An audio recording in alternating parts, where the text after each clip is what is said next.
Everyone, RSM SSB की online classes में आप लोगों का वेलकम है। ये हम बात कर रहे हैं राजस्थान जेईएन की सिविल इंजीनियरिंग के लिए बात कर रहे हैं। आज क्लास 9 है। क्लास 9 के अंदर जो सब्जेक्ट हमारा अभी चल रहा है वो स्ट्रेंथ ऑफ मटेरियल चल रहा है। स्ट्रेंथ ऑफ मटेरियल के जिन टॉपिक को आज हम यहाँ पे डिस्कस करेंगे वो है SFD and BMD and deflection of beams, यानी shear force diagram and bending moment diagram, और सेकंड टॉपिक है डिफ्लेक्शन ऑफ बीम्स। ये दोनों ही टॉपिक बहुत इंपॉर्टेंट है और हर एग्जाम में इनसे क्वेश्चंस आते हैं, ठीक है। और ये दोनों टॉपिक से रिलेटेड जितने भी इंपॉर्टेंट क्वेश्चन बन सकते हैं वो मैं आज आपके साथ शेयर करूंगा, जो कि आपको एग्जाम के पॉइंट ऑफ व्यू से not only for RSM SSB, किसी भी तरह के जेईएन और एईएन एग्जाम के पॉइंट ऑफ व्यू से करके जाने हैं 100%, ठीक है।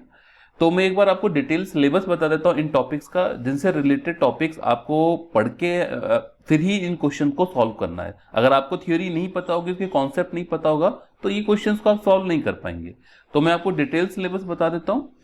पहला है structural members, type of loading, यानी UDL uniformly distributed load, concentrated load जिसको हम पॉइंट लोड भी बोलते हैं, एंड कपल मतलब मोमेंट, ठीक। Significance of SMD and BMD, definition of shear force and bending moment, क्योंकि इसमें से थ्योरी क्वेश्चन बनता है। पॉइंट ऑफ कॉन्ट्राफ्लेक्चर और पॉइंट ऑफ इन्फ्लेक्शन, इसके ऊपर डेफिनेटली क्वेश्चन आते हैं, कई एग्जाम में आ चुके हैं और हम भी कवर करेंगे इन क्वेश्चंस को। Then application of SFD and BMD for various beam with various loadings, कि अगर यूडीएल लगा रखा है सिंपली सपोर्टेड बीम के ऊपर तो क्या एसएफडी बीएमडी बनेगा, या कैंटिलीवर बीम है या फिर ओवरहैंगिंग सेक्शन है तो किस तरह से डायग्राम ड्रॉ होंगे, उनके फॉर्मूले क्या होंगे, इनके ऊपर क्वेश्चंस बनते हैं। देन नेक्स्ट टॉपिक जो डिफ्लेक्शन ऑफ बीम है, उसमें डिफ्लेक्शन ऑफ बीम से रिलेटेड चीजें मैं आपको बता देता हूं जो आपको पढ़नी है। आपको सबसे पहले पढ़ना है slope and deflection for beams का मतलब क्या है, उसका मीनिंग क्या है, ठीक है ना। फिर आपको पढ़ना है differences in real and conjugate beams क्या है, theorem on application of conjugate method. देखिए इसमें 4-5-6 मेथड है। कॉन्जुगेट बीम मेथड है, मैक्सवेल रेसिप्रोकल मेथड है, ठीक है ना, उसकी थ्योरम्स है। देन डबल इंटीग्रेशन मेथड है, देन मैकुले मेथड है, मोमेंट एरिया की 2 थ्योरम है, ठीक। यूनिट लोड मेथड है, स्ट्रेन एनर्जी मेथड है, कैस्टिग्लियानो की फिर फर्दर 2 थ्योरम है। ये 6-7 मेथड्स है जिनसे हम स्लोप एंड डिफ्लेक्शन के क्वेश्चन को सॉल्व करते हैं, ठीक है ना। इन मेथड में उन्होंने अपने अपने तरीके दिए हुए हैं इन सारे साइंटिस्ट ने कि किस तरीके से हम एसएफडी बीएमडी ड्रॉ करते हैं और deflection of beams and slope of beams find out करते हैं, ठीक है। तो आपको ये जो जितने भी मैंने आपको यहाँ पे बताए हैं, जितने भी मेथड्स हैं, ये मेथड्स आपको पढ़ने हैं, क्योंकि एग्जाम में इनसे रिलेटेड कुछ भी पूछा जा सकता है। इनसे रिलेटेड थ्योरम्स भी आ सकती है, इनसे रिलेटेड न्यूमेरिकल भी आ सकता है, ओके। और एक जनरल जो है कि बीम की किस किस पोजीशन के लिए और किस किस तरह की लोडिंग के लिए डिफ्लेक्शन एंड स्लोप क्या होंगे, वो आपको एक टेबल है, वो टेबल आपको डेफिनेटली पता होनी चाहिए, एक नॉर्मल जो टेबल है। फिर उनसे रिलेटेड क्वेश्चंस कैसे बनेंगे, उसकी एप्लीकेशन कैसे होगी, वो अब मैं आपके साथ शेयर कर रहा हूं, ओके।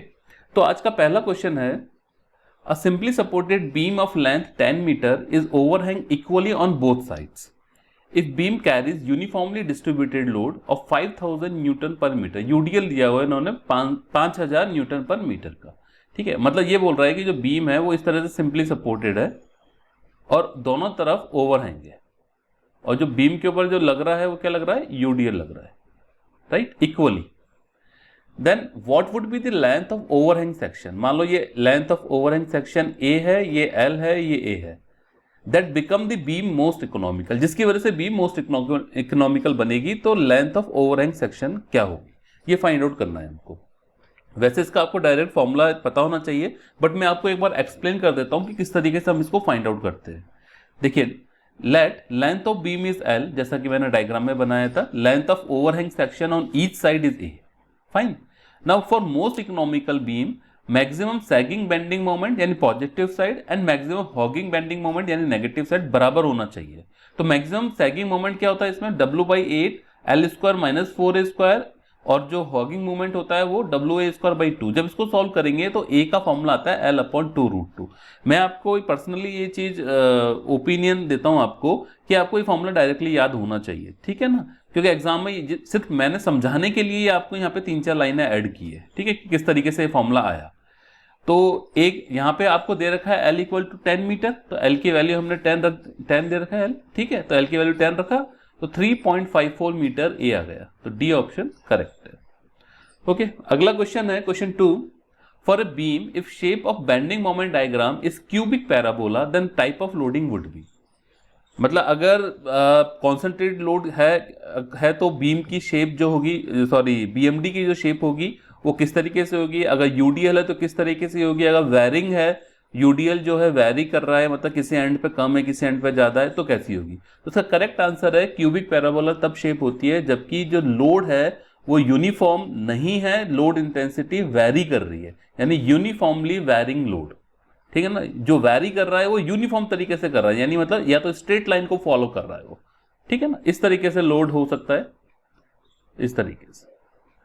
ठीक, उस केस में जो शेप बनेगी बीएमडी की वो क्यूबिक पैराबोला बनेगी। तो for uniformly varying load shape of SFD जो होती है वो पैराबोलिक होती है और बीएमडी होती है वो क्यूबिक पैराबोला, ये हमको ध्यान होना चाहिए।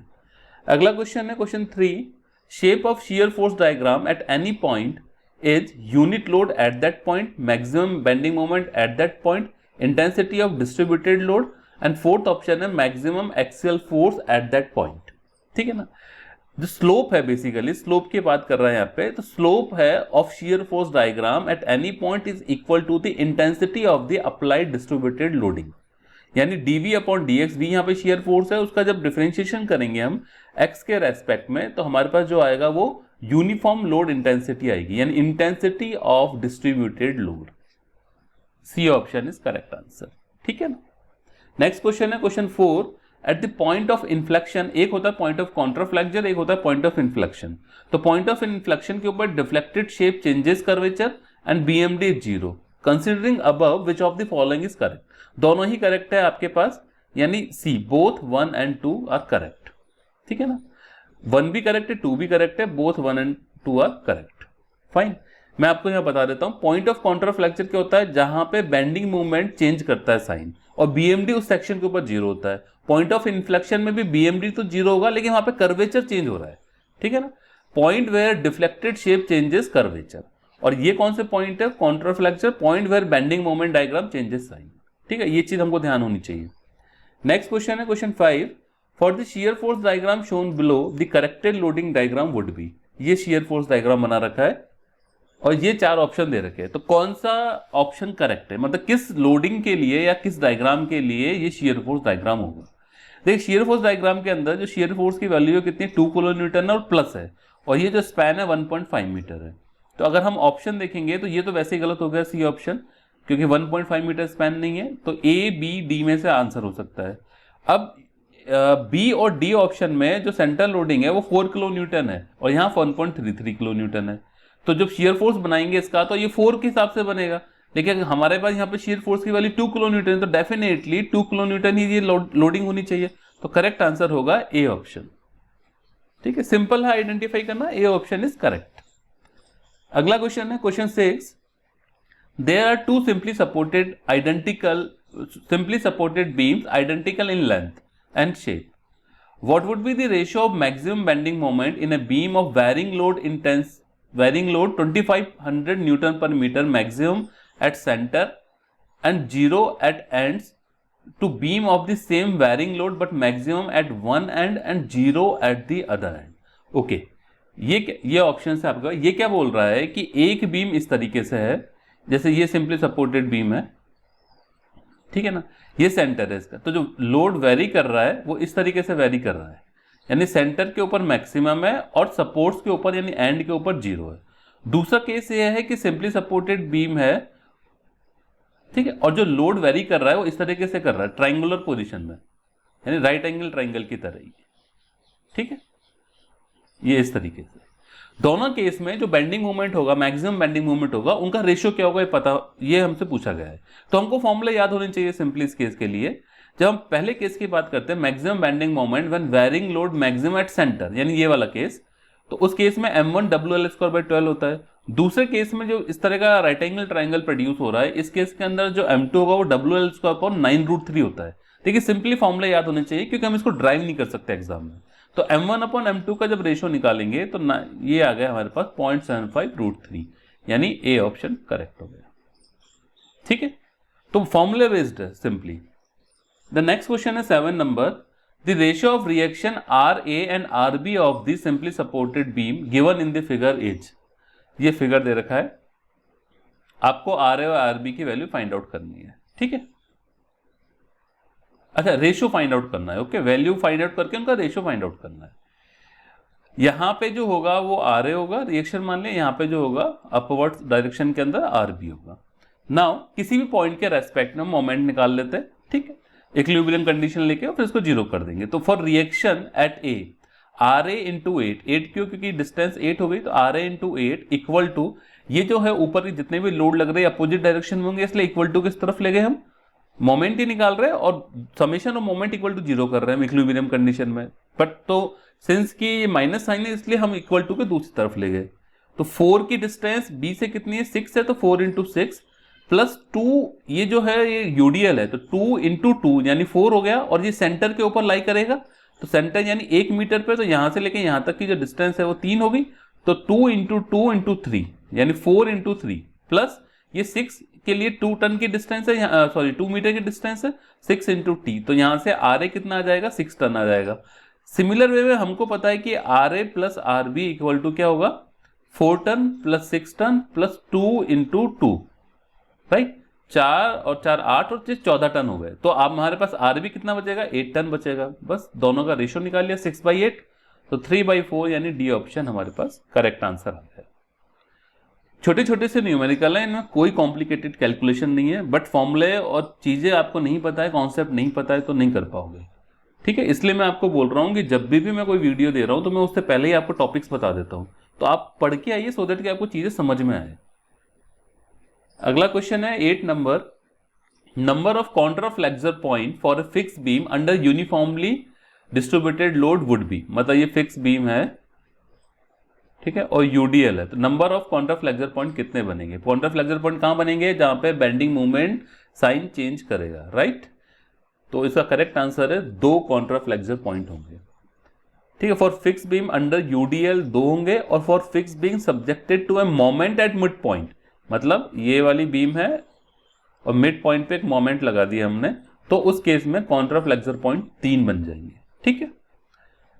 9th क्वेश्चन है a cantilever beam AB of 12 meter has UDL as 4 ton meter. Okay. The bending moment at 3 meter from its free end would be. ये कैंटिलीवर बीम है, 12 मीटर लंबी है, ठीक है, यूनिफॉर्म डिस्ट्रीब्यूटेड लोड है, 4 ton metre की intensity का। हमको जो फाइंड आउट करना है बेंडिंग मोमेंट इस फ्री एंड से 3 मीटर की डिस्टेंस पे।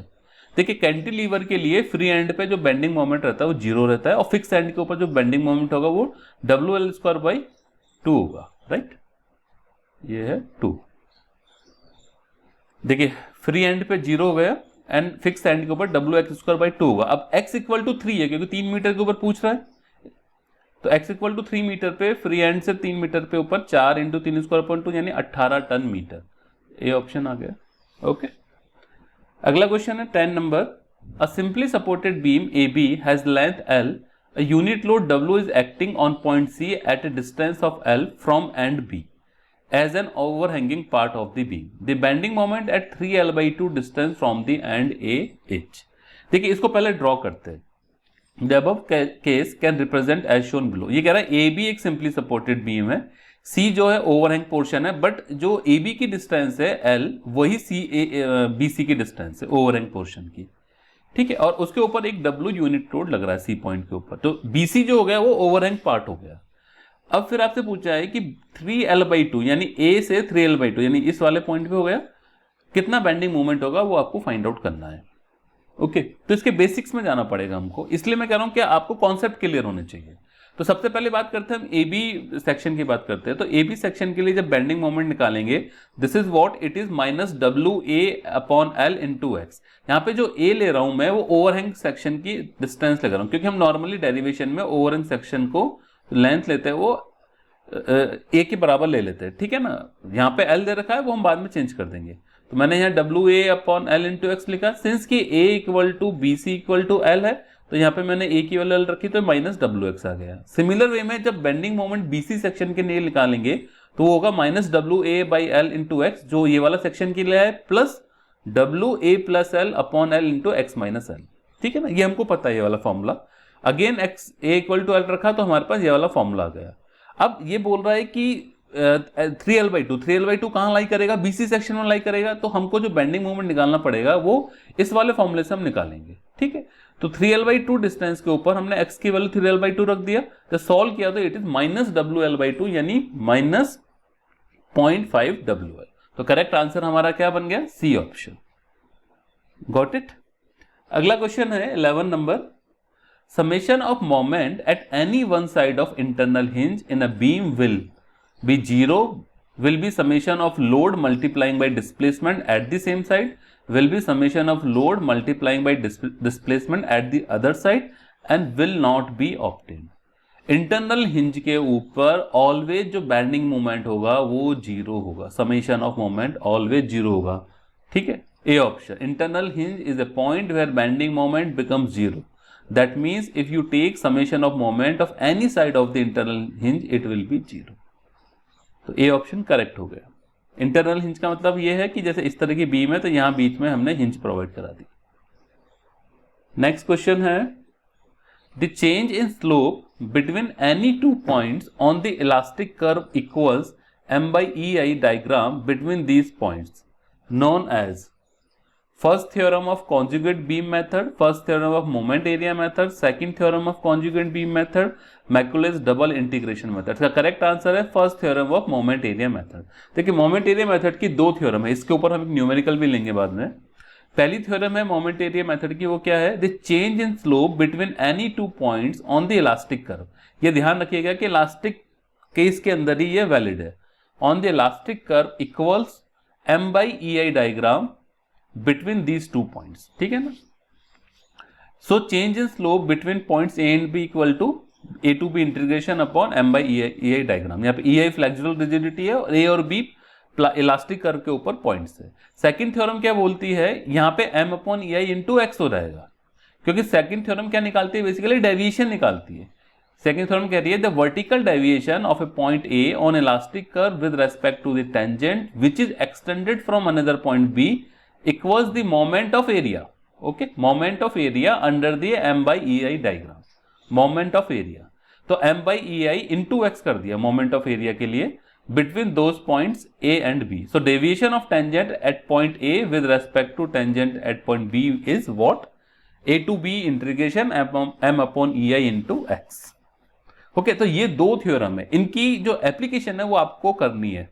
छोटे छोटे क्वेश्चंस आपको निकालने पड़ेंगे, किस तरीके से आते हैं। मैं भी यहाँ पे आपको एक न्यूमेरिकल शेयर करूंगा कि इस क्वेश्चन इन थ्योरम के ऊपर बेस किस तरीके से हम सॉल्व करेंगे। अगला क्वेश्चन है question 13, the ratio of slope at free end in cantilever beam having uniform load intensity to varying load intensity maximum at fix end would be. ठीक है ना, स्लोप का रेशियो पूछ रहा है। जब हम पहला केस जो ले रहे हैं कि ये कैंटिलीवर बीम है, ठीक है, ये कैंटिलीवर बीम है, यूनिफॉर्म लोड इंटेंसिटी है, ठीक है। दूसरा केस ले रहे हैं कि कैंटिलीवर बीम है और जो लोड इंटेंसिटी है फिक्स एंड के ऊपर load intensity to varying load intensity maximum at fix end. तो फिक्स एंड है उसके ऊपर, यानी इस तरीके से ट्राइंगुलर शेप में है, ठीक है। दोनों केस के अंदर इस तरह का हमने मोमेंट का क्वेश्चन किया था, ये स्लोप का क्वेश्चन है। तो दोनों केस के अंदर, इस पहले केस के अंदर जो θ1 होगा वो WL/6EI, दूसरे केस के अंदर जो θ2 होगा, यानी ये ट्राइंगुलर केस के अंदर वेरिंग है जब, तो WL/24EI। तो इनका जब रेशियो निकालेंगे द आंसर विल बी 4, ठीक है, θ1/θ2 इक्वल टू 4। तो डी ऑप्शन करेक्ट हो जाएगा हमारे पास। Now 14 number question, internal hinge in real beam becomes, देखिए कॉन्जुगेट बीम क्या होती है कि इमेजिनरी बीम होती है जो कि सेम टाइप की बीम होती है जो कि रियल बीम है। तो रियल बीम में जो शेयर फोर्स है, कॉन्जुगेट बीम में उसको हम स्लोप मानते हैं, वहां पे जो डिफ्लेक्शन है वहां बेंडिंग मोमेंट होता है, इस तरीके से चेंजेस हम मानते हैं, आपको पता है। तो जो रियल बीम के अंदर इंटरनल हिंज है उसको कॉन्जुगेट बीम के अंदर इंटरनल प्रॉप मानते हैं, सॉरी इंटरनल रोलर मानते हैं। और सिमिलर वे में अगर कॉन्जुगेट बीम में इंटरनल हिंज है तो रियल बीम के अंदर वो इंटरनल रोलर होगी। तो ये वाइस वर्सा है, C option. Conjugate beam is defined as the imaginary beam with the same dimension as that of real beam. Internal hinge in real beam becomes internal roller in conjugate beam and vice versa. यानी इसका opposite भी है। Now question 15, A cantilever beam of length 5 meter carry a uniform load intensity as W throughout its length. ठीक है. If maximum bending moment at fixed support is 100 kilonewton meter. Okay. The deflection at the free end of the cantilever beam would be. ठीक है. Maximum bending moment for cantilever beam हमको पता है cantilever beam है और ये UDL लगा रखा है, हमने पहले वाले क्वेश्चन में देखा था. इस केस में जो मैक्सिमम बेंडिंग मोमेंट होगा वो WL² 2 होगा. वहां हमने WX² 2 लिखा था, सेम चीज. तो यहां से L हमको पता है 5 मीटर है, तो हमने यहां से सॉल्व करके W निकाल लिया 8 किलो न्यूटन मीटर. नाउ ये पूछ रहा है कि आपको फाइंड आउट करना है deflection at this free and. इस फ्री एंड के ऊपर डिफ्लेक्शन क्या होगा. तो इस एंड के ऊपर जो डिफ्लेक्शन होता है वो WL4/8EI होता है. ये फॉर्मूला है. एल डब्ल्यू आपको डब्ल्यू ऊपर से पता लग गया, एल आपको पता है, EI ऐसे रख दीजिए, तो 625/EI, यानी बी ऑप्शन करेक्ट हो गया. नेक्स्ट क्वेश्चन है question 16. What is the deflection at the hinge for beam shown below. Assume EI = 10⁻13 Newton mm². ठीक है, क्योंकि ये जो E है यंग मॉडुलस न्यूटन पर mm² है और I मोमेंट ऑफ इनर्शिया वो mm⁴ होगा, तो जो इसका प्रोडक्ट होगा वो न्यूटन mm² होगा. ये बीम है, दोनों एंड से फिक्स है. जब दोनों एंड से फिक्स है तो ये पूछा डिफ्लेक्शन जो पूछ रहा है हिंज के ऊपर, इस केस में WL²/48EI होता है फॉर्मूला, राइट. ये ऑप्शन दे रखे. इस केस में जो डिफ्लेक्शन होता है WL³/48EI होता है. सारी वैल्यूज आप रख दीजिए यहाँ पे, तो आपके पास आंसर आ जाएगा 8.33 mm. देखिए इन दोनों टॉपिक्स में, इनफैक्ट सॉम में, पूरे सॉम के अंदर, पूरा सॉम कोई बहुत ज्यादा कॉन्सेप्ट नहीं है, लेकिन फॉर्मूले बहुत सारे हैं. ठीक है ना, अलग अलग बीम की पोजीशंस, अलग अलग केसेस है, उन केसेस के बेसिस के ऊपर एप्लीकेशंस है, अलग अलग थ्योरम्स है. तो आपको बस वही चीजें ध्यान रखनी है, उनके एप्लीकेशन न्यूमेरिकल बहुत आसानी से बन जाएंगे. फॉर्मूले ध्यान रखने हैं, बीम्स की डिफरेंट पोजीशन, लोडिंग की पोजीशंस के अकॉर्डिंग फॉर्मूले आपको याद रखने पड़ेंगे. ठीक है. नाउ नेक्स्ट क्वेश्चन है question 17. In Castigliano's theorem for deflection of beams, the strain energy is considered due to only shear, only bending, both shear and bending, only torsion. Correct answer है only bending. Strain energy due to bending only has been considered in Castigliano's theorem because in beams deflections are mainly caused by bending. Deflection जो होता है वो bending का ही function होता है, इसलिए जो स्ट्रेन एनर्जी है वो सिर्फ और सिर्फ बेंडिंग की वजह से ही कंसीडर हम करेंगे. Question number 18. A fixed rectangular beam, देखिए अच्छा क्वेश्चन है. A fixed rectangular beam of uniform section is carrying a point load at its mid span. Fixed rectangular beam है. रेक्टेंगुलर का मतलब ये होगा कि जब हम मोमेंट ऑफ इनर्शिया की बात करेंगे तो BD³/12 होगा. ठीक है, फिक्स एंड है, फिक्स है दोनों पे. पॉइंट लोड है आपका मिड स्पान के ऊपर. ठीक है. If its depth get doubled, depth को डबल कर देते then previous, then change in deflection at the centre would be. ठीक है. फॉर फिक्स्ड बीम, ठीक है, फिक्स बीम के लिए हमने एक पहला केस देखा था जब फिक्स बीम में यहाँ पे बीच में इंटरनल हिंज थी, तब फॉर्मूला क्या आ रहा था WL³/48EI.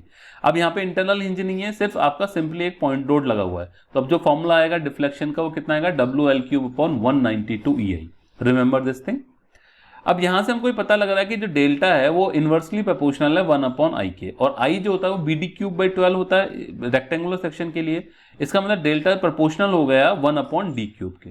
सेकंड केस में जो D है वो उसको 2D कर रहे हैं, डबल कर रहे हैं, तो इसका मतलब डेल्टा 1 कितना हो गया 1/8D³. तो इस अब नाउ आपको डिफ्लेक्शन के अंदर क्या चेंज हुआ वो फाइंड आउट करना है. तो 1/D³ यानी डेल्टा माइनस डेल्टा 1/डेल्टा इंटू 100 कर दिया हमने. ये सारी वैल्यूज रखी तो 87.5% डिफ्लेक्शन के अंदर चेंजेस आए. तो बी ऑप्शन आ गया हमारे पास. ओके. नेक्स्ट क्वेश्चन है question number 19. The principle of superposition is applicable to non linear behaviour of material and small displacement theory, non linear behaviour of material and large displacement theory, linear behaviour of material and small displacement theory and linear behaviour of material and large displacement theory. पहली चीज तो ये ध्यान रखिए, जो superposition theorem है वो only and only linear behaviour के लिए ही जानी जाती है मटीरियल के. ठीक है, इसका करेक्ट आंसर आपका बनेगा C option. The superposition principle also known as superposition property states that for all, देखिए यहाँ पे क्या लिखा, linear, for all linear systems the net response caused by 2 or more stimuli is the sum of the responses that would have been caused by each stimulus individually. ठीक है, तो ये आपके पास स्मॉल डिस्प्लेसमेंट के लिए ही वैलिड होगी। 19 का correct answer आ गया सी ऑप्शन। नेक्स्ट क्वेश्चन है question 20। If the hinged and of a propped cantilever of span L meter settles by an amount of 5 mm, then the rotation of the hinge end would be। देखिए इसको मैं समझाता हूं। Cantilever beam की बात कर रहा है। कैंटिलीवर बीम में हमने यहाँ पे एक प्रॉप लगा दिया बी पॉइंट पे आर्ड, ठीक है। बीबी डैश क्या है, बेसिकली एक डिफ्लेक्शन है, सेटलमेंट है, ठीक है। जो ये बोल रहा है कितना है, 5 mm का सेटलमेंट है। एल जो दे रखा है वो आपको मीटर में दे रखा है।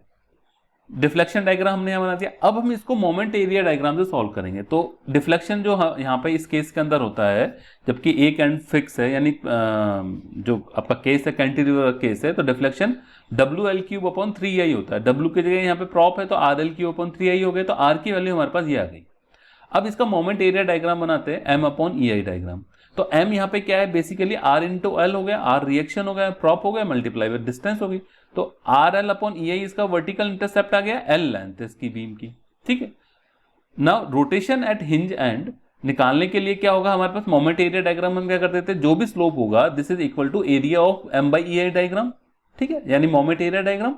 तो M/EI डायग्राम का ये ट्राइंगल है, तो half into RL/EI into L, R की वैल्यू को उठा के हमने यहाँ पे रख दिया, तो हमारे पास 1.5 डेल्टा/L आ गया। अब यहाँ पे डेल्टा की वैल्यू आपको दे रखी है 5 mm, मैंने रख दी, तो 7.5 mm/L मीटर आया। L मीटर में इसको मैंने 1000 से कन्वर्ट कर दिया तो 1000 mm में आ गया।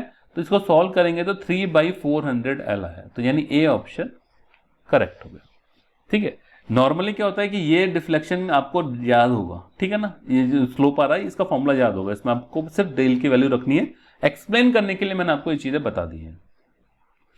और आज की क्लास का जो लास्ट क्वेश्चन है, क्वेश्चन नंबर 21, वो है बेसिकली रेसिप्रोकल थ्योरी, जो मैक्सवेल की रेसिप्रोकल है उसके ऊपर बेस्ड है। ए cantilever beam AB has deflection at its internal point C of 3 mm due to point load. एक देखिए ये है, ये B एंड है, ये A एंड है और ये C एंड है, ठीक है ना। C एंड के ऊपर डिफ्लेक्शन दे रखा है आपको ΔC, ठीक, due to point load at free and, यानी यहाँ पे 5 किलो न्यूटन का लोड लगा रखा है, ठीक है, जिसको हम बोल रहे WP। What would be the deflection at free and, दूसरा केस दिया हमको, ये कैंटिलीवर बीम है, ये CAB, यहाँ पे जो डिफ्लेक्शन है ΔB वो हमको फाइंड आउट करना है, due to point load of magnitude 4 kilo newton at C, यहाँ पे 4 किलो न्यूटन का लगा रखा है पॉइंट लोड, जिसको हमने बोल दिया WC। तो यहाँ पे जब हम मैक्सवेल की रेसिप्रोकल थ्योरम लगाएंगे, बेस्ट तरीका है इसको सॉल्व करने के लिए, by using Maxwell reciprocal theorem, WB ΔB equal to WC ΔC। आपको डेल्टा भी निकालना है, बाकी सारी वैल्यू दे रखी है, तो सारी वैल्यूज पुट की हमने। 2.4 mm जो करेक्ट आंसर आ गया हमारे पास, वो डी ऑप्शन आ गया। ओके, ये सारे क्वेश्चन हैं जो एप्लीकेशन बेस्ड है SFD BMD के, as well as deflection and slope of beams के, ठीक है ना। मैंने यहाँ पोर्टल फ्रेम कंसिडर नहीं किया कि नॉर्मली, क्योंकि पोर्टल फ्रेम से क्वेश्चन नहीं बनते इस लेवल पे, ठीक है। बट अगर आपको थोड़ा एक्स्ट्रा करना है तो यू कैन डू इट। ये सारे क्वेश्चन आपको प्रैक्टिस करने हैं, इसका PDF इसके साथ अटैच्ड है डिस्क्रिप्शन पार्ट के अंदर वीडियो में, तो वहां से आप उसको डाउनलोड करके फर्दर प्रैक्टिस के लिए उसको आप अपने पास रख सकते हैं।